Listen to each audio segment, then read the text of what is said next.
तो secret energy का episode 4 और 5 दोनों आ चुके हैं और मैं 4 पे वीडियो नहीं बना पाया क्योंकि पिछले कुछ दिनों से मैं थोड़ा सा बिजी था, लेकिन अब मैं बहुत हद तक फ्री हूँ और मैं इन दोनों एपिसोड्स पे इस वीडियो में बात करूंगा। और मुझे पता है कि अब ये सीरीज एंड होने वाली है, तो मैं जानता हूँ कि जो मेरी ऑडियंस है वो जानना चाहेगी कि इन 2 एपिसोड्स में क्या क्या हुआ है और कैसे हुआ है और क्या निक फ्यूरी अब तक कर चुका है। तो मैं शजीर अशरफ, आप देख रहे हैं फैक्ट्स विद शेरी। तो ये वीडियो शुरू करते हैं। तो एपिसोड 4 पर एक अलग से वीडियो ना बनाने का जो रीजन है वो तो मैंने आपको बता दिया, लेकिन मैं इस एपिसोड पर बहुत ज्यादा डीप डाउन नहीं जाऊंगा। मैं सिर्फ ये बताऊंगा इस एपिसोड का असल में वे क्या था, इस एपिसोड में असल में क्या हुआ था। तो अगर सिर्फ मोटे मोटे हिसाब से बात किया जाए तो इस एपिसोड में हमें दिखाया गया कि निक फ्यूरी जो है वो face to face James Rhodes से मिला। उसकी बीवी उसे मारने वाली थी, लेकिन दोनों ही एक दूसरे को नहीं मार पाए क्योंकि दोनों एक दूसरे पर गन के खड़े हो गए थे। और इसका एक सीधा साधा सा हिसाब है कि निक फ्यूरी की बीवी ने हमें इससे पहले एक फ्लैशबैक सीन दिखाया था जिसमें एक बहुत अच्छी किस्म की पोएट्री, जिस पोएट्री का एंड था कि उसे वो सब मिल गया जो उसे चाहिए था। तो वही एक दूसरे पर गन ताने वाले सीन में भी था कि बताया गया कि उसकी बीवी को वो सब मिल चुका था जो उसे चाहिए था। एक होम जैसी फीलिंग जो उसे मिलनी थी वो मिल चुकी है और उसे अपने घर से बहुत प्यार है और वो अपने हस्बैंड से भी ऑब्वियसली बहुत प्यार करती है। हालांकि एक सवाल अभी भी उसके दिल में है और वो ये है कि अगर प्रिस्सिला अपने असली रूप में होती, यानी इस गर्ल के रूप में, तो क्या निक फ्यूरी उसे वैसे ही प्यार करते जैसे अभी भी करते हैं। खैर वो सवाल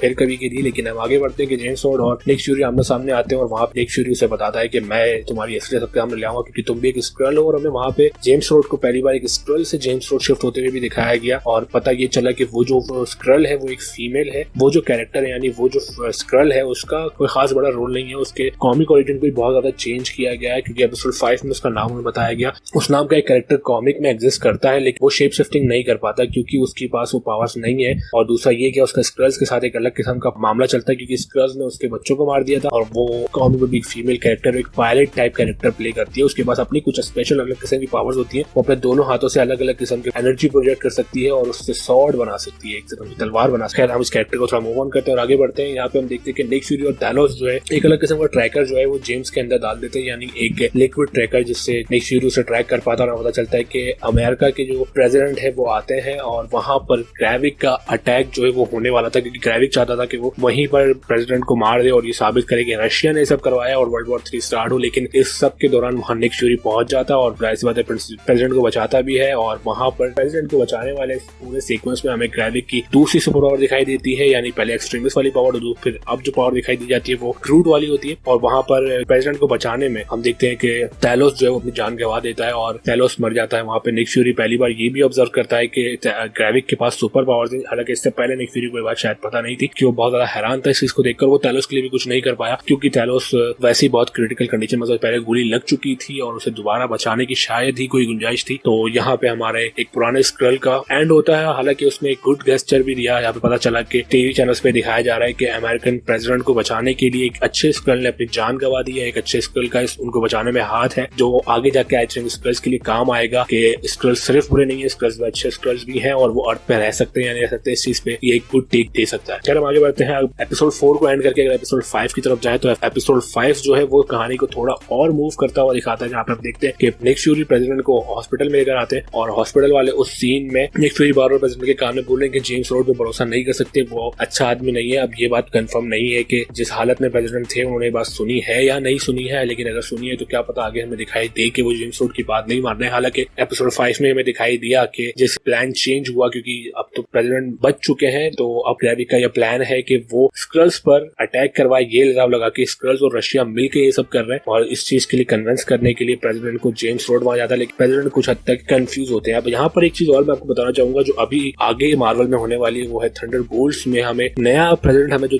थंडरबोल्ट्स में दिखाई देने वाला है वो है थंडरबोल्ट रोज। और इस चीज पे आगे पता नहीं कि शायद ये जो प्रेसिडेंट हमें करंटली दिखाई दे रहे हैं ये बचेंगे भी या नहीं बचेंगे, क्योंकि अगर ये होंगे तो वो कैसे प्रेसिडेंट बनेंगे। तो आई थिंक इस सीरीज के आखिर तक वो नहीं बच पाएंगे। आई थिंक जेम्स रोड ही उन्हें मार दे, शायद ये एक अलग स्टोरी है। खैर इस सीक्वेंस में हमें पहली बार इस पूरी सीरीज में निक फ्यूरी का वो बैडेस्ट मोमेंट भी दिखाई देता है जहाँ पे वो ऑपरेशन थिएटर के बाहर चेयर लेके अब गन लेके बैठ जाता है कि जो भी आएगा वो सिर्फ मरेगा। लेकिन जेम्स जो है यानी वॉर मशीन रोड्स यानी उसे आके बताता है कि मैंने जो तुम्हारी वो वीडियो है जिसमें ये बात दिखाई दे रही है कि निक फ्यूरी ने ही मारिया हिल को मारा था, वो मैंने ऑन एयर कर दिया और सब लोगों ने देख लिया है और निक फ्यूरी जो है वहाँ पर वांटेड लिस्ट में और सब निक फ्यूरी को ढूंढ रहे हैं और इस चक्कर में निक फ्यूरी भी भागते फिर रहे हैं। जाहिर सी बात है बैकग्राउंड में जो है हम देखते हैं कि टैलोस की बेटी जो है वो उसकी आखिरी रस्म उसके प्लेनेट के हिसाब से अदा करते हैं कि उसे दफनाना या जलाने वाला सीन जो भी है वो करते हैं। और फिर वहाँ पे प्रिस्सिला के साथ भी थैनोस की बेटी की कुछ बातें होती हैं और वहाँ पे गाया को ये बात समझ में आती है कि उसे अपना एक अलग साइड अब सेलेक्ट करनी पड़ेगी, उसे दिखाना पड़ेगा जैसे उसका बाप स्क्रल्स को लेके चल रहा था वैसे ही अब उसे लेके चलना पड़ेगा, क्योंकि एक लीडरशिप जो ग्रेविक के अंदर है वो लीडरशिप नहीं है, क्योंकि ग्रेविक अपने लोगों को मारने से नहीं खतराता और इसी चक्कर में वहाँ स्क्रलॉस की तरफ यानी स्क्रल के उस नए टाउन में सारे स्क्रल्स ग्रेविक के अगेंस्ट हो जाते हैं और उसको मारना चाहते हैं, उसे पकड़ते हैं, उसके अगेंस्ट होकर उसके खिलाफ जाने की कोशिश करते हैं। लेकिन क्योंकि ग्रेविक एक सुपर स्क्रल है और बाकी सारे स्क्रल्स नॉर्मल है तो वो उसके खिलाफ कुछ ज्यादा कर ही नहीं पाते। दूसरी तरफ जाते हुए हम देखते हैं कि यहाँ पे प्रिस्सिला के ऊपर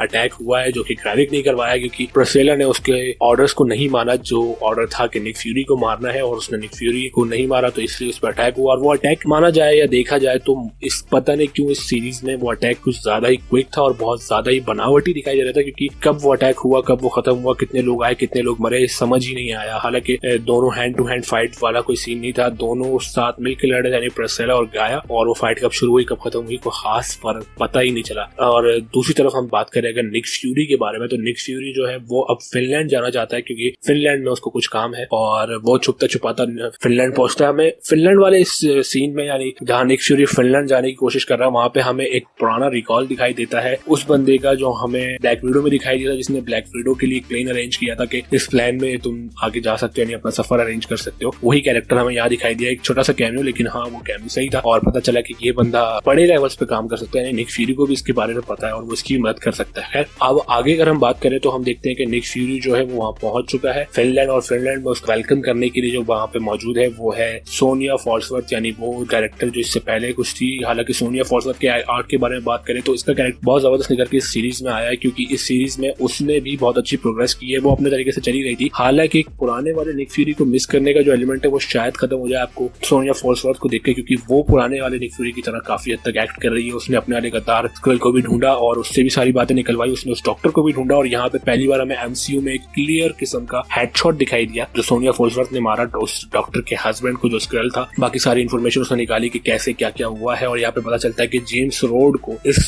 स्क्रलॉस वाली इन्फॉर्मेशन के बारे में कंफर्म करने के लिए भी सोनिया फॉल्सवर्थ ने ही अपना हाथ दिया था। हालांकि जब उसे ये बात पता चलती है निक की वजह से कि निक फ्यूरी ये बताता है उसे कि जेम्स रोड भी स्क्रल है, तो सोनिया फॉल्सवर्थ काफी हैरान होती है। लेकिन आगे जाके हमें पता चलता है कि ये सब अब तक हो रहा है वो ग्रेविक क्यों कर रहा है, उसकी एक सीधी सी वजह ये है कि जब बैटल ऑन अर्थ हुआ था यानी एवेंजर्स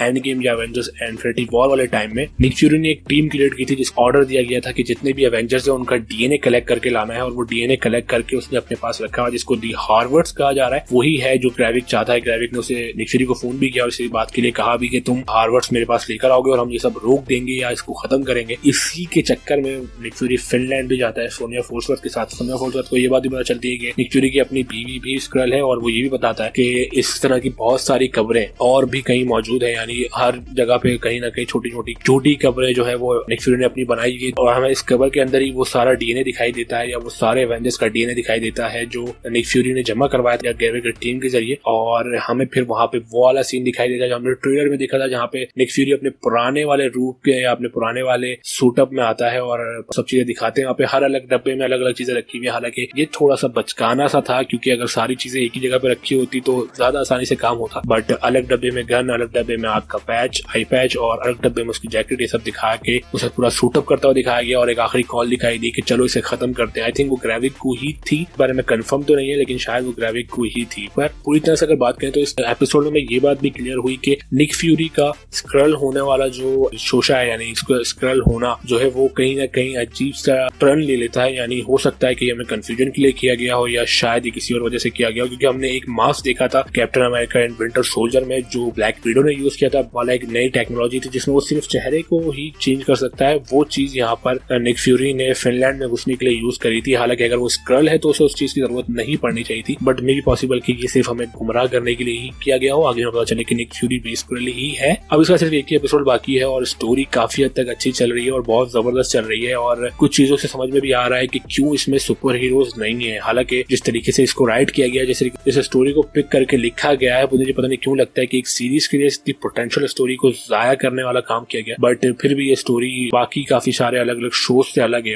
ये सीरीज काफी हद तक ग्राउंडेड है और एमसीयू के ग्राउंडेड लेवल के थ्रेड्स को दिखाता है। हालांकि वर्ल्ड वॉर 3 तक की इसमें बात हो चुकी है और भी कई बड़े बड़े खतरे, एक सीक्रेट इन्वेजन, एक पूरा इन्वेजन जो स्क्रल्स करने वाले हैं। मे बी पॉसिबल कि आगे हमें इसकी और भी सीजन दिखाई दें, season 2 season 3 I think. But अभी के लिए इसका लास्ट एपिसोड अगले हफ्ते आने वाला है और इसका फिनाले कैसा होगा कैसा नहीं होगा ये देखने के लिए मैं बहुत हद तक बेचैन हूँ, क्योंकि इसके 6 एपिसोड में से एपिसोड 4 जो है वो एक किस्म का फिलर ही था। हालांकि उसकी कोई खास जरूरत शायद नहीं थी, बट फिर भी हमने देखा उसको तो बर्दाश्त करने लायक तो था, हो सकता है। लेकिन 5 काफी हद तक पेस रखता था अपने अंदर, काफी स्टोरी को फॉरवर्ड करता हुआ लेके गया और काफी चीजें खुल के सामने आई कि असल में निक फ्यूरी ने ऐसा क्या किया था जिसकी वजह से उसे खुद ही इस मामले को हैंडल करने के लिए आना भी पड़ा। खैर अभी तक इसमें कोई पोस्ट क्रेडिट सीन या कोई मिड क्रेडिट सीन नहीं दिखाई दिया। मुझे उम्मीद है कि शायद लास्ट एपिसोड में हमें कोई पोस्ट क्रेडिट सीन या मिड क्रेडिट सीन दिखाई दे। हालांकि कुछ सीरीज के हमें सेकंड लास्ट और लास्ट एपिसोड में इस तरह के सीन दिखाई दिए हैं, लेकिन खैर अभी तक इसमें नहीं दिखाई दिया। तो खैर इस वीडियो को एंड करते हैं। लाइक कीजिए, शेयर कीजिए, सब्सक्राइब कीजिए और मुझे बताइए कि आपको इस सीरीज में और कौन सी हिडन डिटेल मिली जो मैं नहीं कैप्चर कर पाया या मुझे नहीं पता चल रही। तो इस वीडियो को एंड करते हैं इसी के साथ।